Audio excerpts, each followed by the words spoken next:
Olá, pessoal. Bom dia, boa tarde, boa noite. Na última terça-feira tivemos um probleminha, então não conseguimos lecionar a nossa aula sobre deveres e poderes da administração pública.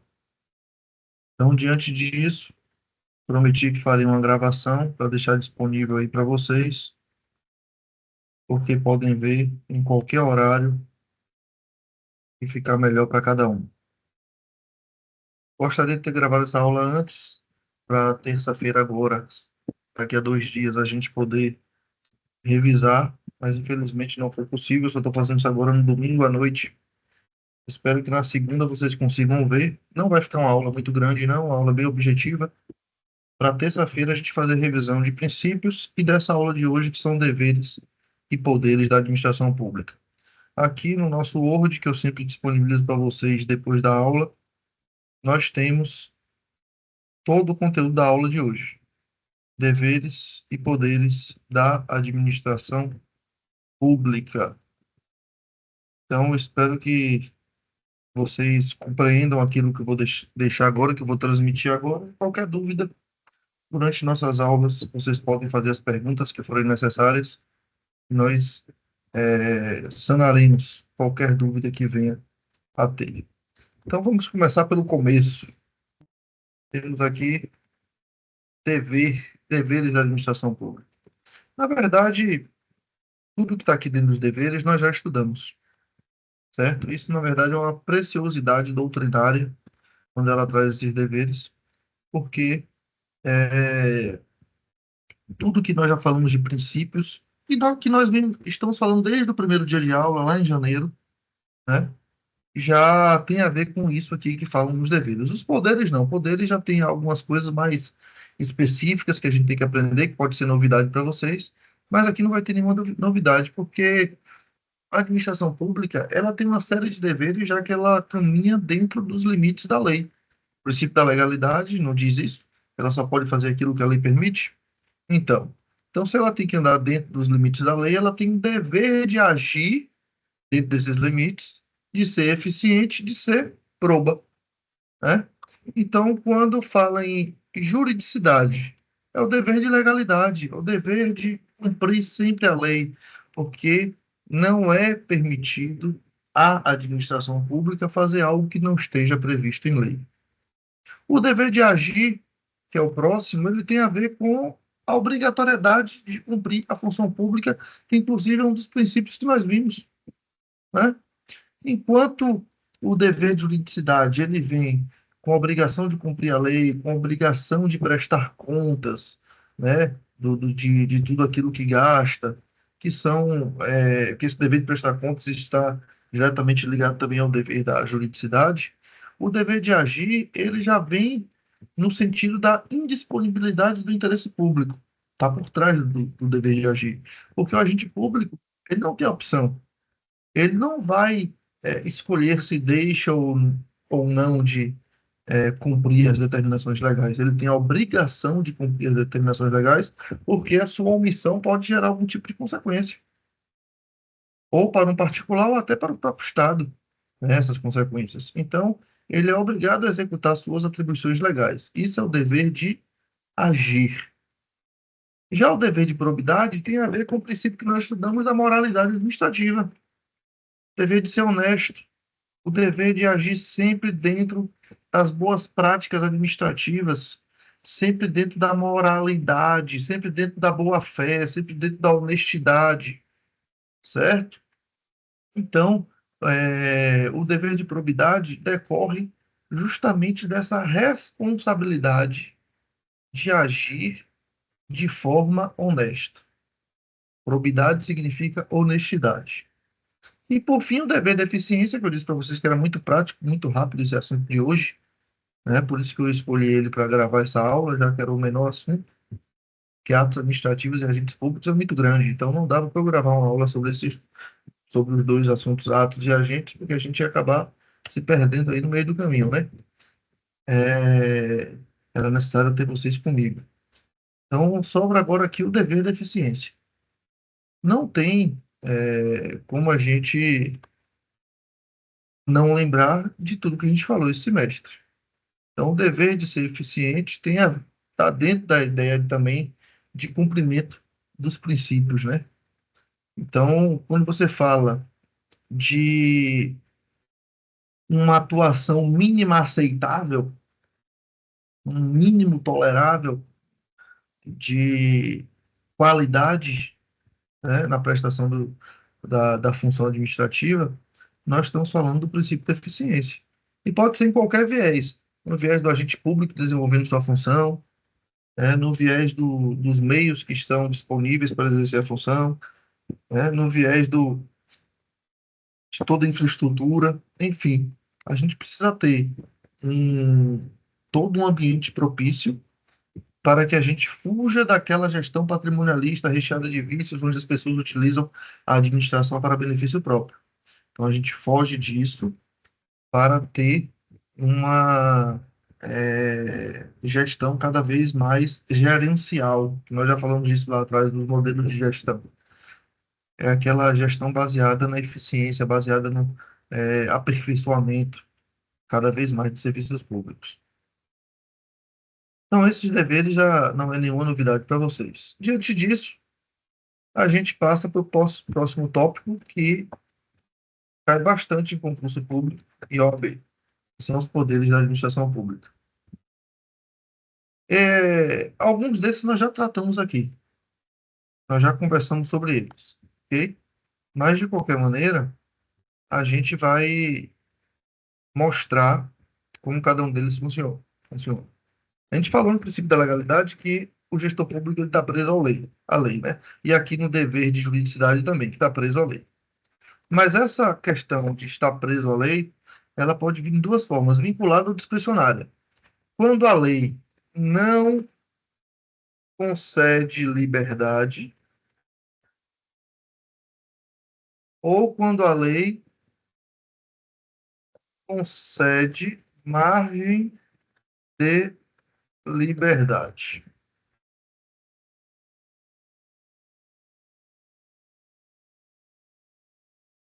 Porque quando a lei imputa uma obrigação e você não tem qualquer margem de escolha, qualquer liberdade, você estará diante de um poder vinculado, né? Seja para o gestor, seja para a administração pública, no viés do agente público ou no viés da instituição.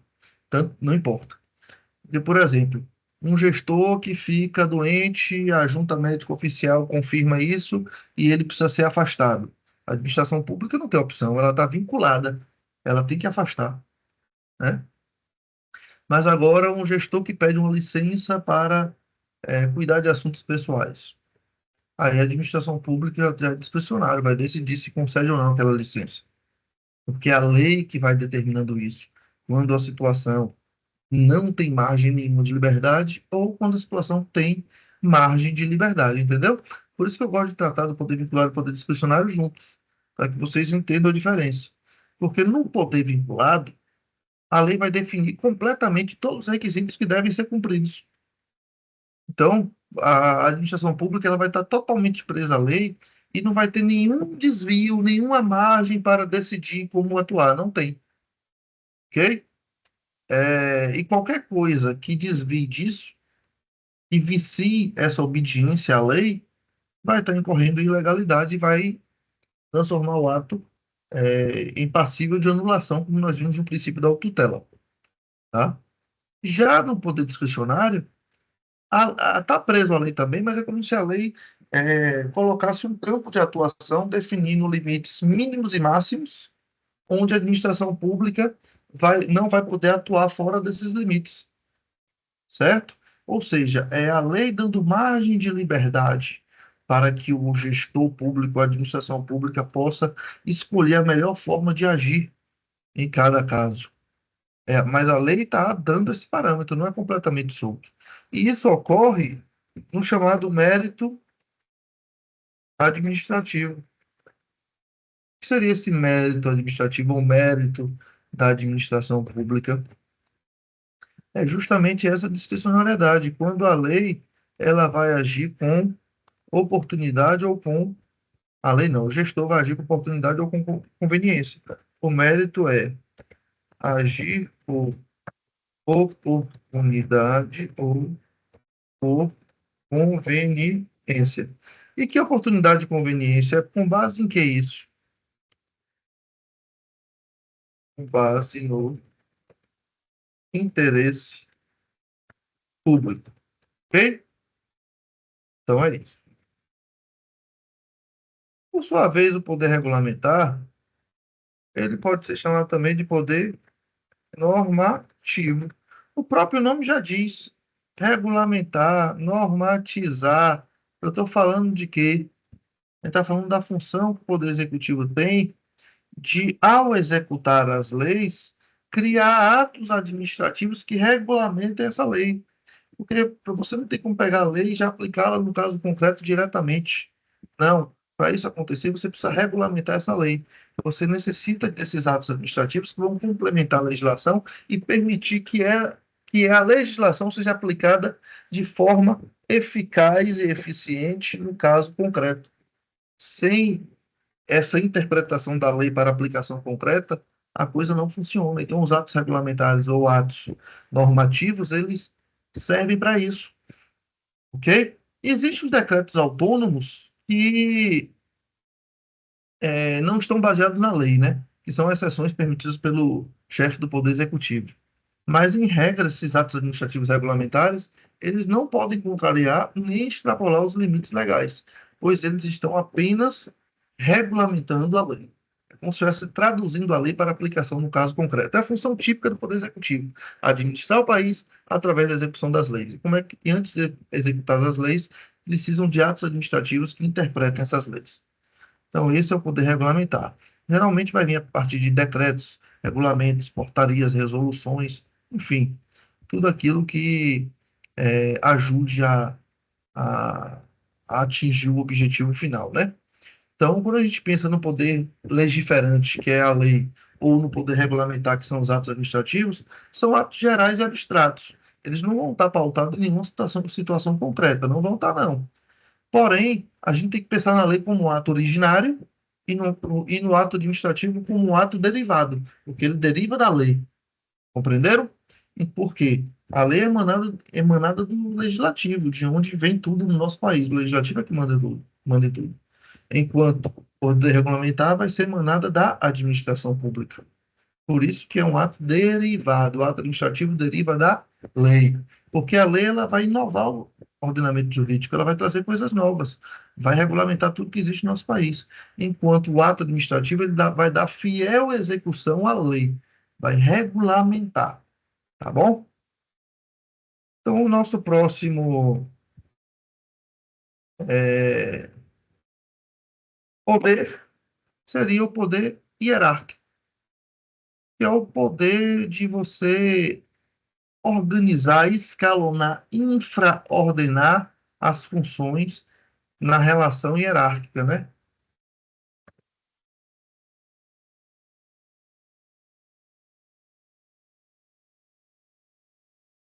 Ou seja, quem manda, quem obedece e quem obedece menos ainda. Então, esse poder hierárquico ele vai ajudar nesse escalonamento, né? Vai ajudar nessa infraordenação das funções. A hierarquia é a base, né, da estrutura da administração pública, porque ao estabelecer essas relações de subordinação é que você vai conseguir ter aí as questões de comando por meio das instruções e fiscalizações, ok? Então, a gente tem que pensar na hierarquia como um ponto crucial de organização. Não tem como ser diferente. E da hierarquia decorre dois institutos, que é a delegação e a avocação. Sempre partindo do superior, viu, gente? A delegação superior, superior ou alguém no mesmo nível hierárquico, nunca abaixo. Superior transfere competência para subordinado. Já na vocação, é o contrário. O superior, ele O superior chama para si a competência do subordinado.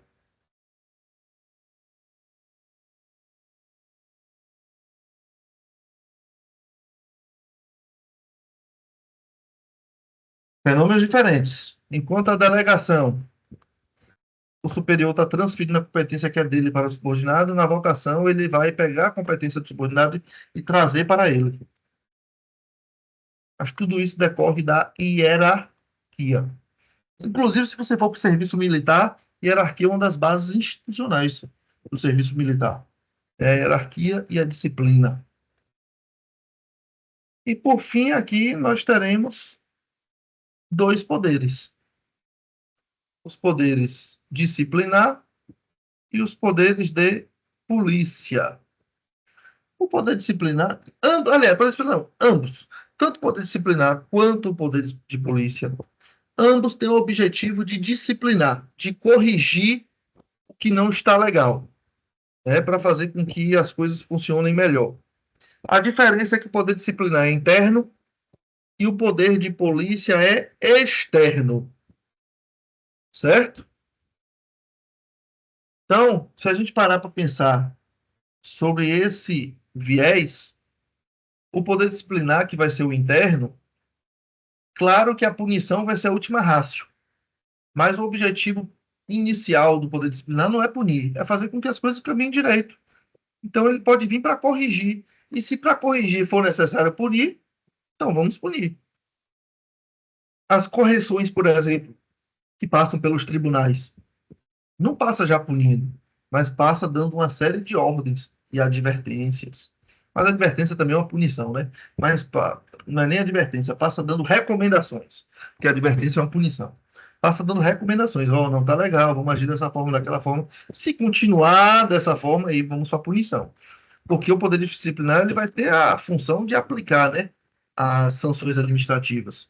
Só que a gente vive no devido processo legal. Então, para que você aplique uma punição administrativa, é necessário que exista um procedimento. Se a gente se pautar no Estatuto Federal, que é a Lei 8.112 de 1990, por que, professor, o Estatuto Federal? Porque você tem milhares de estatutos municipais, você tem 26 estatutos estaduais, Distrito Federal também. Então, é muito estatuto para estudar. Então, é melhor a gente se pautar em algum, e algum nada melhor do que o federal, porque os outros, inclusive o estado da Bahia, acaba sendo muito parecido, vai ter poucas diferenças.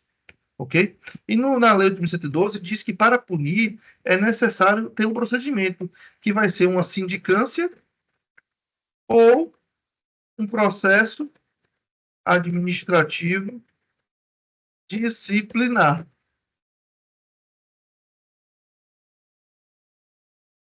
Uma sindicância ou um processo administrativo disciplinar. Certo? Então, não há devido processo legal. Não há como punir sem esse procedimento. A sindicância é mais simples. Vai ter vai ser montada a comissão do mesmo jeito nas duas, tanto na sindicância quanto no PAD. O PAD é o processo administrativo disciplinar, é a comissão com três servidores. O presidente da comissão tem que ter o mesmo nível superior hierárquico ou de escolaridade de quem está sendo acusado. Esse processo administrativo ele tem uma duração maior do que a sindicância. A sindicância vai durar 30, podendo prorrogar por mais 30 dias. O processo administrativo, 60 por mais 60. Já é o dobro, né? E muita gente acha que sindicância é fase do processo administrativo, e não é. O que ocorre é que a sindicância ela não pode aplicar todas as punições. Então, muitas vezes, quando está fazendo uma sindicância e vê que a punição tem que ser mais severa e que não é permitido aplicar aquela punição mais severa por uma sindicância, aí você precisa parar a sindicância e abrir um PAD e acaba aproveitando algumas coisas que foram feitas na sindicância. E aí muita gente confunde achando que é uma fase, e não é. São procedimentos completamente diferentes, certo? Então, a sindicância ela só vai permitir punir só duas punições, na verdade, que é a advertência e a suspensão de até 30 dias.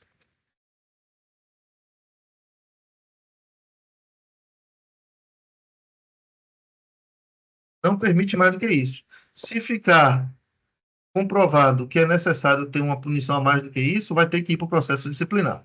Mas aqui tem aquele velho ditado popular: quem pode mais, pode menos. Quem pode menos, não pode mais. Então a sindicância morre aqui, não pode passar disso.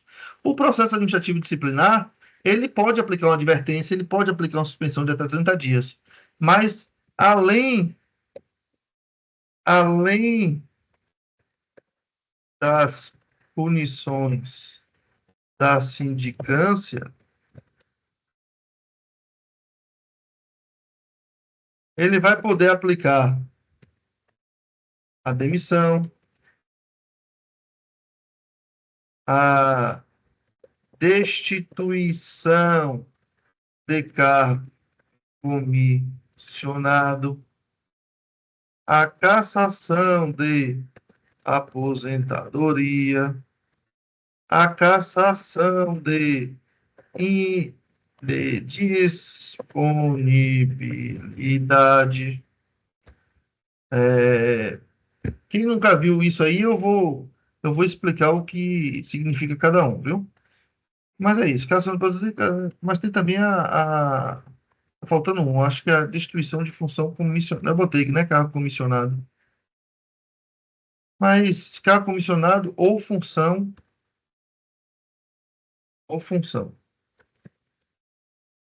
de cargo ou função comissionados, tá? Que seria isso? Não confunda exoneração com demissão, porque exoneração não é punição.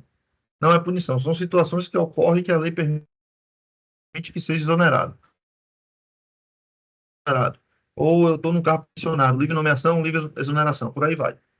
Então, a demissão que é punição, quando você comete uma falta grave, que a lei diz que é passível de demissão.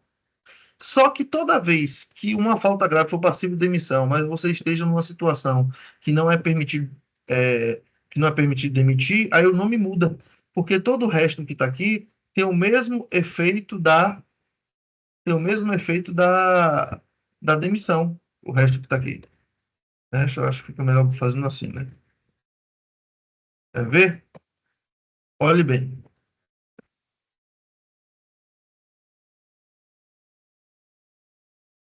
É...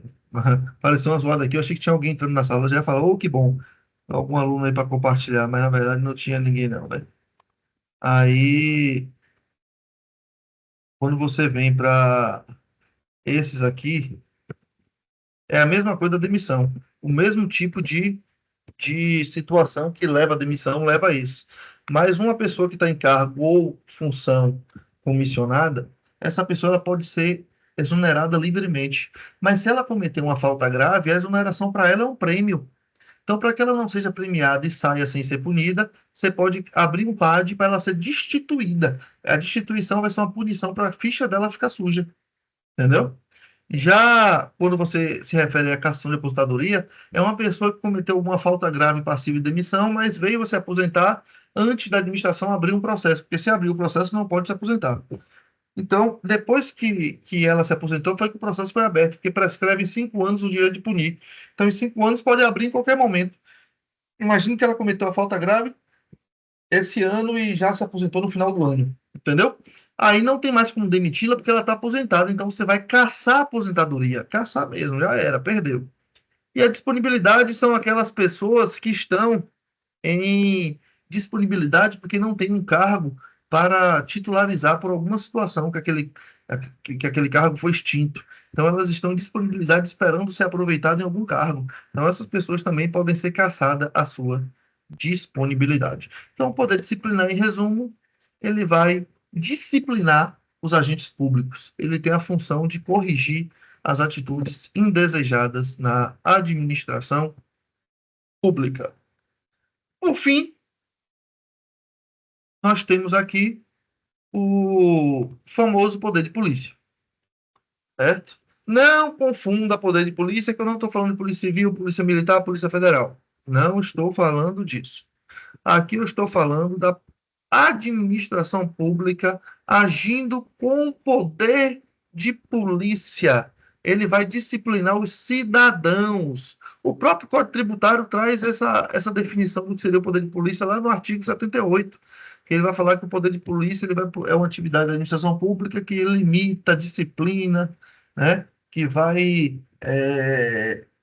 agir diretamente nos interesses ou liberdades dos cidadãos, em razão sempre do interesse público, obviamente, certo? Então, é um conceito que vem enraizado com o interesse público, porque tudo aquilo que está sendo feito ali pelo poder de polícia é algo que está pautado no interesse público, seja de fiscalizar na prevenção, seja de punir coercitivamente para que não volte a cometer os mesmos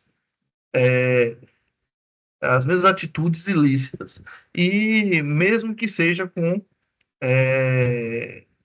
um abalo aos direitos fundamentais, mesmo que seja, mas a administração pública ela tem essa prerrogativa, ok? Quando a gente fala de poder de polícia, a gente está falando assim, por exemplo, recolher mercadoria contrabandeada ali do camelô nas lojas, vigilância sanitária que vai nos restaurantes e ver se aí tá tudo higiênico, se a comida utilizada tá tudo certinho. Nos mercados, ver se não tem mercadoria vencida. Numa obra, ver se tem alvará, ou se a obra está regular, ou se não está em uma área proibida de ambiental, por exemplo. Né? Construções ali na beira-mar ou em locais de proteção ambiental. Enfim, uma multa de trânsito, tá? Então, vem de todas as formas. Fechar o estabelecimento, demolir uma obra, tudo isso é poder de polícia. Você vai ver a polícia sempre, Polícia Civil, Polícia Federal, Polícia Militar lá junto, por uma questão de proteção. Mas quem está cumprindo o poder de polícia é a administração pública, é um agente administrativo. É ele que vai lá dar uma multa, ele que vai lá mandar demolir, ele que vai lá caçar um alvará, ele que vai mandar fechar o estabelecimento, ele que vai apreender uma mercadoria. A polícia vai junto por uma questão de proteção. Proteção. Certo? E aí, para entender melhor isso, a gente precisa saber quais são as características do poder de polícia, que também são chamados de atributos do poder de polícia. Atributos do poder de polícia. E existe uma siglazinha para tentar decorar isso, que é o CAD. Ou seja, coercibilidade, autoexecutoriedade, discricionariedade. Esses são os atributos do poder de polícia que é interessante que você assimile. Porque a coercibilidade é punição, né, gente? O poder de polícia ele vai sempre punir? Não, ele não vai sempre punir.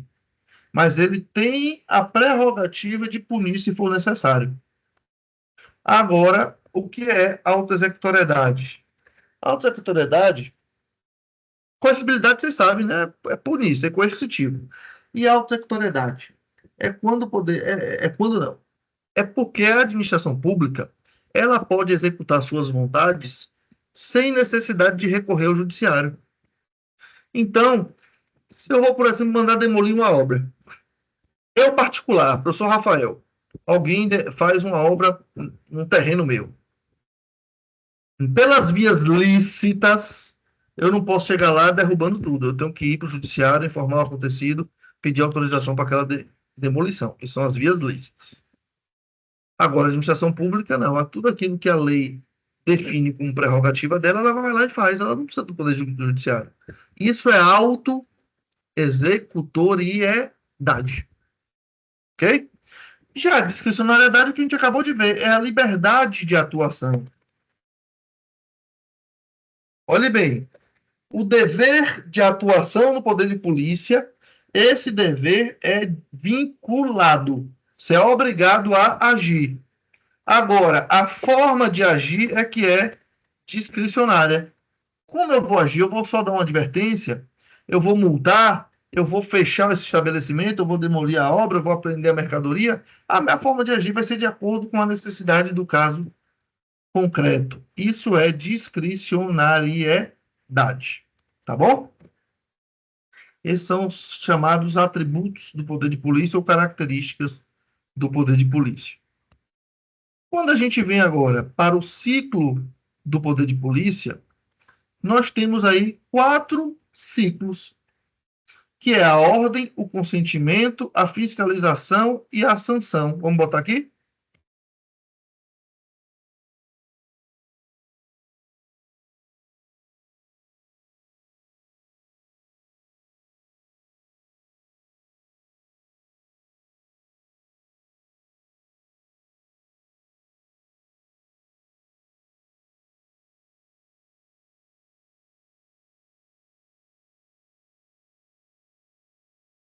Então, pronto. Esse aqui é o ciclo do poder de polícia. Porque, olha bem, a ordem, gente, é aquela determinação. Um sinal vermelho tem uma determinação geral e abstrata, que proveniente do Código de Trânsito, que é uma lei, sim, determinando o quê? Que você não pode ultrapassar aquele sinal, aquele semáforo. É uma ordem? Então, essas ordens, elas estão ali por uma questão de interesse público. Quando você vai fazer algo ou deixar de fazer por conta do interesse público, certo? A gente tá, quando eu falei deixar de fazer ou deixar de fazer, porque pode ser um preceito negativo ou um preceito positivo. Depende daquilo que esteja sendo determinado ali, né? Então tem a ordem, você tem que obedecer. Pronto. Aí vem o consentimento. Esse consentimento é a anuência para o exercício da atividade, né? Então, quando a gente fala dessa reserva de consentimento, né, que seria que viria logo depois da ordem, é justamente no sentido de que é, é a administração pública que permite que consente ou não determinadas coisas, certo? Então, eu exerço tal atividade que eu tenho um alvará para exercer essa atividade. Isso foi um consentimento de polícia, foi uma anuência para o exercício daquela atividade. Eu uso uma propriedade que está limitada por lei, o tombamento, por exemplo, dentro do que a lei determina. E isso é um consentimento de polícia, que ela é tombada e a lei vai dizer como você pode usar. Ou seja, a polícia ela te dá consentimento. Consentimento para utilizar espaços públicos.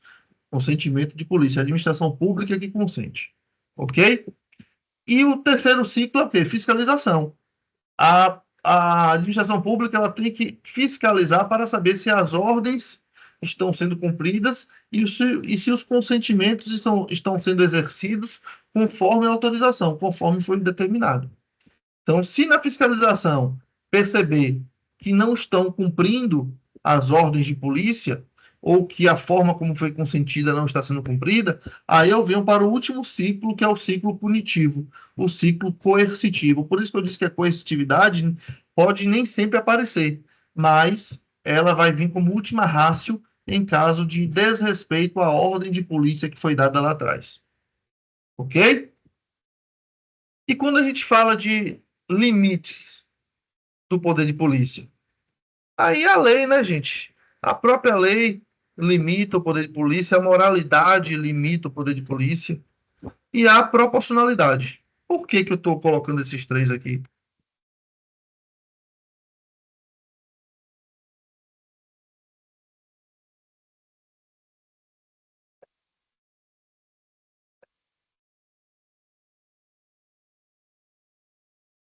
A lei é óbvio, né? O poder de polícia, ele está previsto em lei. Se você vai além do que a lei determina, você está tendo um excesso de poder ou desvio de poder. Isso não é permitido. A moralidade é porque o poder de polícia tem que agir dentro dos limites morais. Por exemplo, se você faz aquilo só por perseguição, além de ilegal, está sendo imoral, né? Improbidade administrativa. Então, tem que estar dentro da moralidade também. E a proporcionalidade, por quê? Porque essa sanção aqui, ó, gente, que nós falamos cá em cima, na hora de você decidir qual a melhor forma de agir, porque isso é discricionário ou discricionariedade, você tem que agir de maneira proporcional. Uma multa é necessária, é proporcional, pronto, estou satisfeito com a multa. Não, é necessário fechar o estabelecimento, porque eu já passei aqui várias vezes, já aprendi mercadoria, já disse que estava errado, eles continuam insistindo, então vamos fechar o estabelecimento. Ou então, não, vamos demolir essa obra, porque é a única forma de preservar o interesse público. Enfim, a proporcionalidade da ação tem que existir. Então, o poder de polícia fica limitado a isso para que não haja excessos. Prontinho. Então é isso, gente. Aqui está o poder de polícia e os deveres da administração pública. Vou colocar isso lá agora no Blackboard, na linha do tempo, para que vocês possam estudar. E vejam, está pequena a aula, veja, reveja a aula, que é uma aula muito importante, cai bastante concurso, e eu vou revisar através de questões dessa aula, tá bom? Para que a gente, para que esse assunto não fique sem eu ter tido contato direto com vocês. Então, valeu, gente. Bom domingo, boa semana que está começando, uma boa segunda-feira amanhã e terça-feira nós nos encontramos para continuar os nossos estudos. Um abração a todos, tchau, tchau e até breve.